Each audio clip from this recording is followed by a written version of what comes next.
So I thought that today I might do a comparison between BoodleBot and SchoolAI. There are a lot of similarities basically.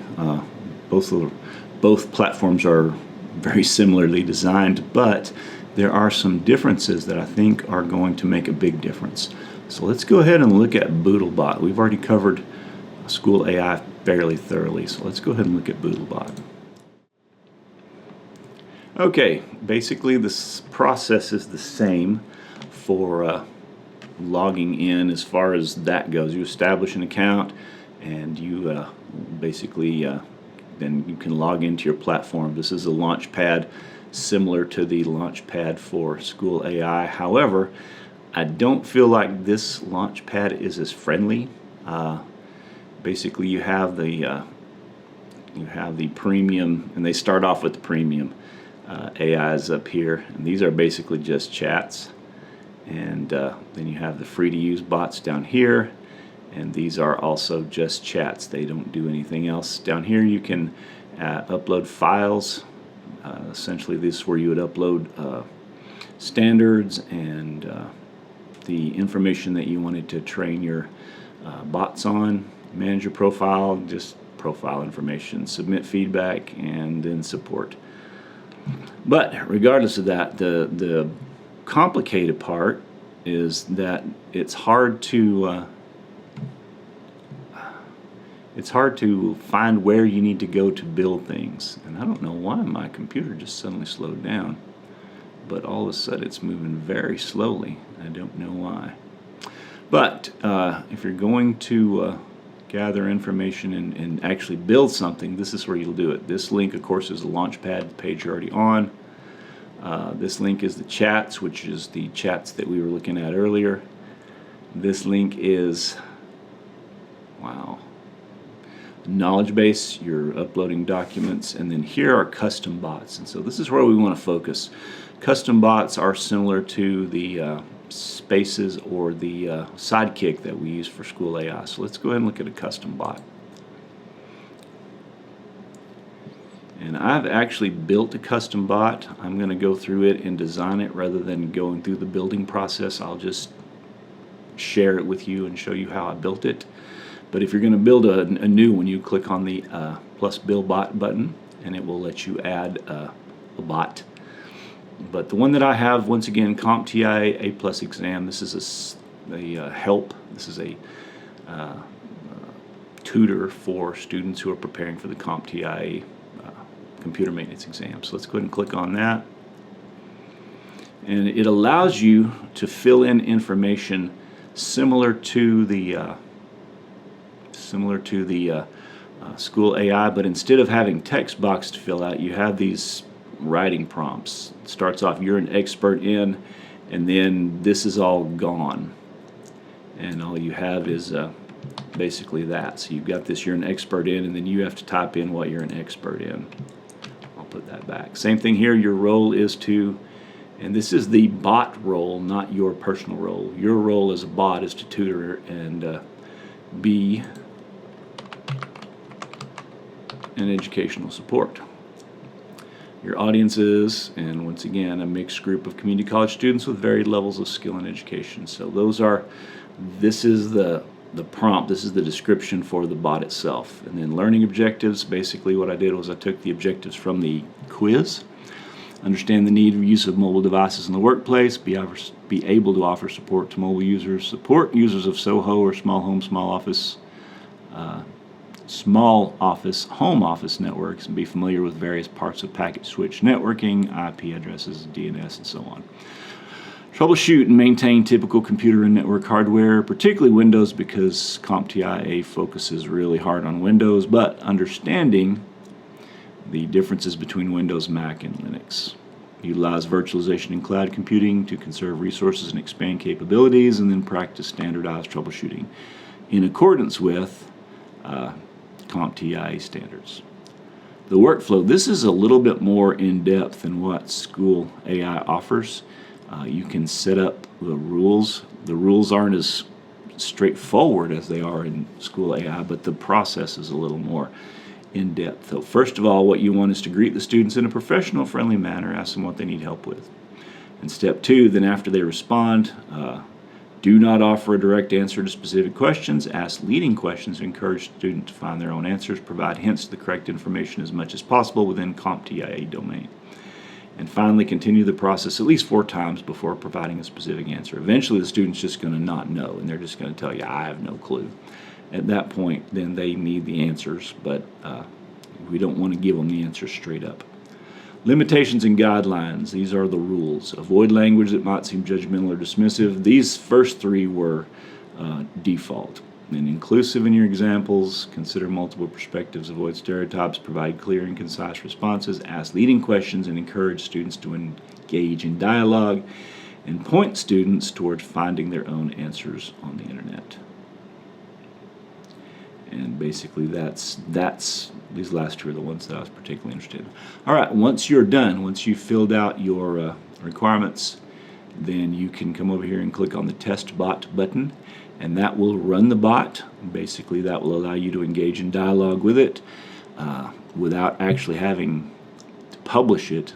So once you've completed your editing process, you go back in and check it out, make sure it behaves like you expect, and then modify the rules over here as you as you change things. Then you can come over here and publish the bot. So we're going to click the Publish button, and then we're going to start. Here's the link, by the way.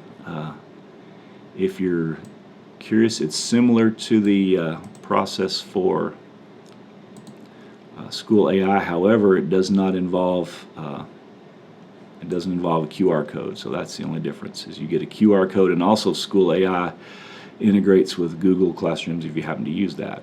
But in our case, we're going to go to this link and we're going to start up a chat. Whoops, but we're going to use a an incognito browser to do that, because we don't want it to be confused with what I'm doing. Alright, so this bot should support students who are preparing for CompTIA, and we're going to start a new chat. Now here is a major difference that I did not like. Students have to sign in. They have to give personally identifying information, in this case an email address. That I don't like. They can sign in with Google, but that also uses or provides Google information to BoodleBox. So that's the only really thing I didn't like about BoodleBox. The processes are all similar, the results are all similar, but students do have to provide personal information if they want to use this. They can't just stick in a name and go. So I'm going to go ahead and click on Google, and I'm going to use my personal Google, and let's just see how much trouble it is. And I have to put in a password, which I don't really like to do. 2-step verification. It wants to know that it's me, and I need to tell it. See, you have to. It has to be able to contact your phone, and I don't do that. I do this.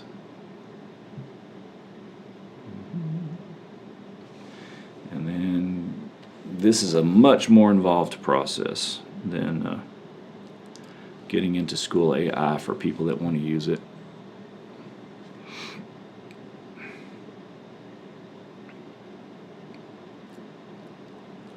But yeah, it's taking me to that page. Device connected. Yeah, that's lovely.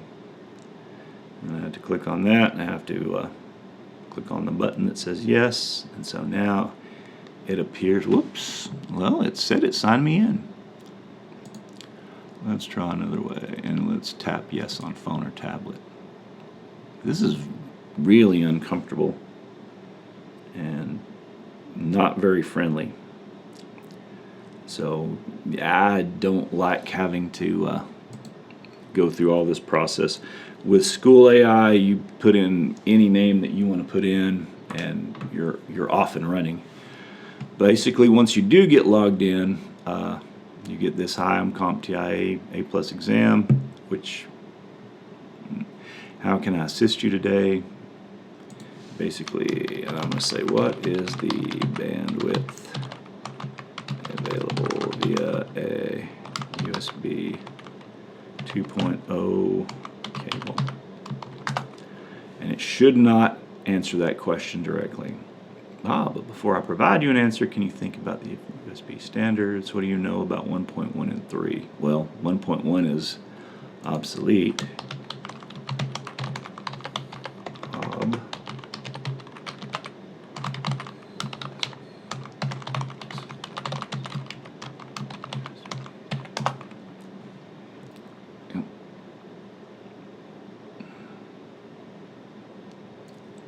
And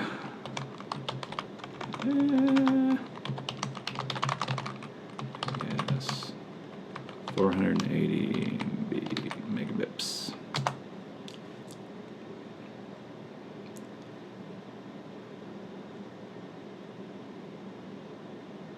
And basically, it's exactly the same. As long as you don't answer the question, it will keep asking leading questions, and then even when you do answer the question, it's going to try to lead you on into further information, further details, and try to get you to dig further into the process. So I guess DeepSeek is also available on there, but I don't really want to pay for that. So anyway, basically the process is the same. Now I did not upload a file. I'm going to do that real quickly. I'm going to go ahead and see how complicated it is to upload documents. It looks like it's going to be pretty easy, so I'm going to go ahead and do downloads, and then CompTIA trainer, and that's what I want right there. I'm going to use the PDF and drop it there and hit upload. So I have uploaded a file.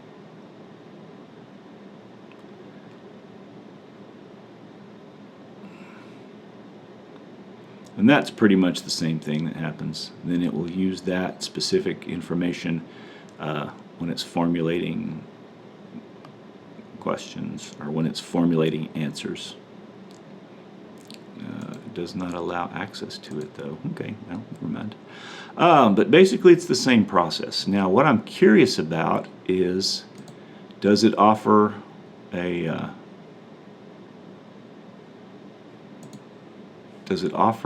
response? I'm going to go ahead and leave the chat.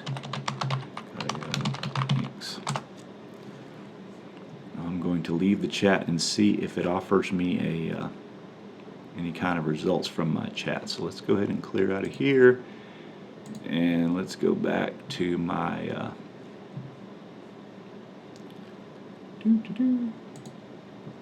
let's go back to my deal here. And you know what? I'm really not seeing a whole lot of places where I can go. Does it have? Really doesn't. I can edit it, I can view the profile of it, or I can delete it, but I don't see any feedback. Whereas with SchoolAI, even the free account allows you feedback. So that's another thing I really don't particularly like about BoodleBot. Let's see. Let's go ahead and look at some of the other tools besides just the chat. Let's see if they have other things that are available.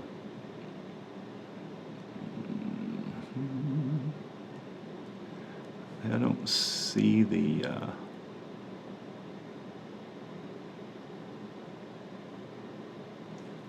I don't see a place to go in and go to, like, whatchamacallit, rubric builders or any of the things like that. Let's go ahead and explore a little bit down here, shall we?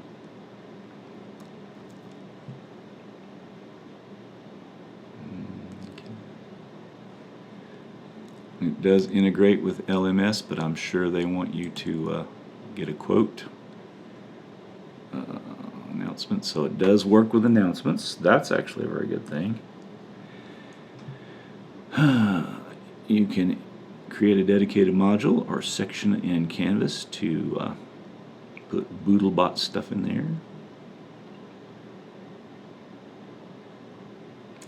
Submission process. Okay.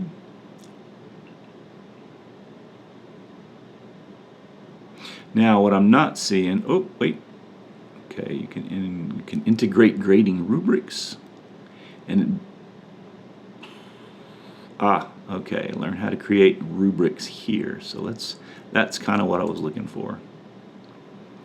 Creating a rubric. Prepare the materials. Open BoodleBox on your web browser. Start a new chat. Drag and drop feature to upload your learning objectives, which is what we did. Ask the AI. We suggest EduBot rubric. Let's see what it says here. We go to EduBot rubric, and basically that's a chat just specifically set up to look at to build rubrics. All right, I want to look at one more thing. Am I going to go through the process? Yeah, I guess I will. All right.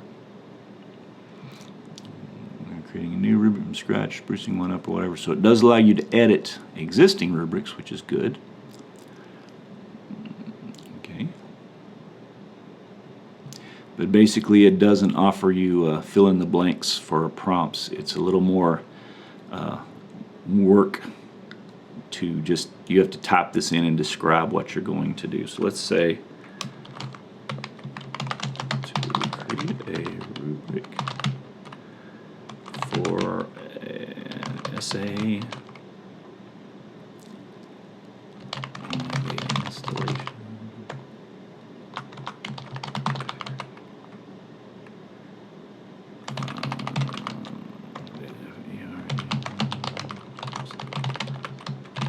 Processors.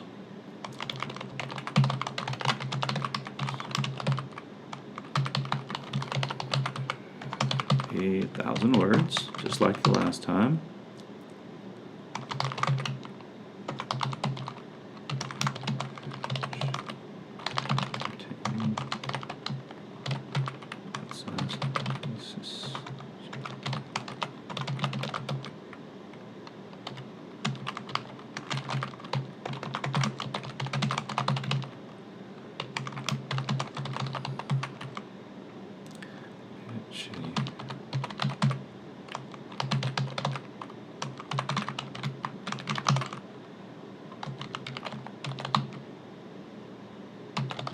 Punctuation.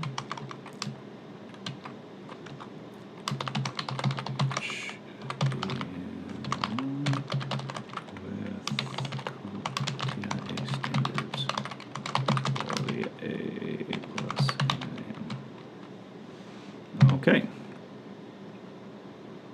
so it's thinking. Course name. Well, okay. CP TR 1301.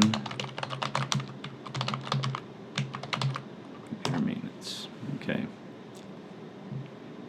All right.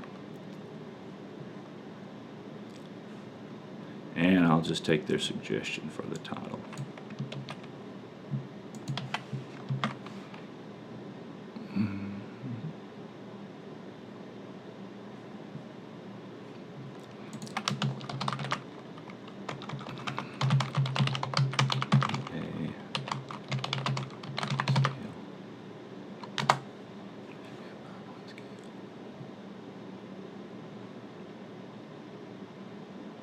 Okay.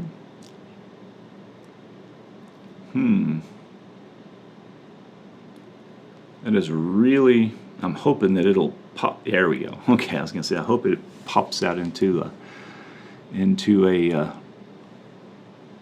more appropriate format. Okay, now I'm going to see, compared to the other one, technical, demonstrates comprehensive understanding. Okay, didn't last any one. I really would prefer this to be 0, 1, 2, 3, 4, or pardon me, 1, 2, 3, 4, 5 rather than 0 to 1. I guess we'll deal with that. It really doesn't make that big a difference, but it's just more convenient to me. And the requirements seem to be basically in line with what SchoolAI produced. So citation should follow, text spec should be current, processor comparison should include performance metrics, fair enough, and include real-world applications and use cases. Actually, no, I don't want it to adjust. Can I export this as a PDF? Oh, well, I guess so. I've exceeded my daily limit of pro messages. So apparently the EduBot is a pro feature that you have to pay for. So we have reached the end of our pro messages there. That's kind of abrupt, but for $20 a month, no, I don't think so. That doesn't sound like a very good deal. I guess we'll never know if we can export this as a PDF file or not. Whoops, wait. Yeah, it finally answered. Yeah, while I can't directly export as a PDF from our chat, I can expect. Yeah, I could just copy and paste it into a document and turn it into a PDF file, but that's really inconvenient compared to SchoolAI allowing me to just export it from a free account with no limits on how many questions I can ask. I'm not as impressed as I was with SchoolAI. It works similar to, but there are some important differences, and that's I think the conclusion that we can draw here. All right, so I'm going to continue to dig into BoodleBox and see what more I can learn from it so that I can have a more fair comparison between the two. At this point, I'm going to say SchoolAI works better. I'm not going to go beyond that. I don't know, a whole lot about either one of them yet, but I am learning a great deal every day. So let's go ahead and continue on. If you have any questions about either BoodleBox or SchoolAI, please let me know, and I'll do my best to help. In the meantime, have a good spring break, and I will see you when we return.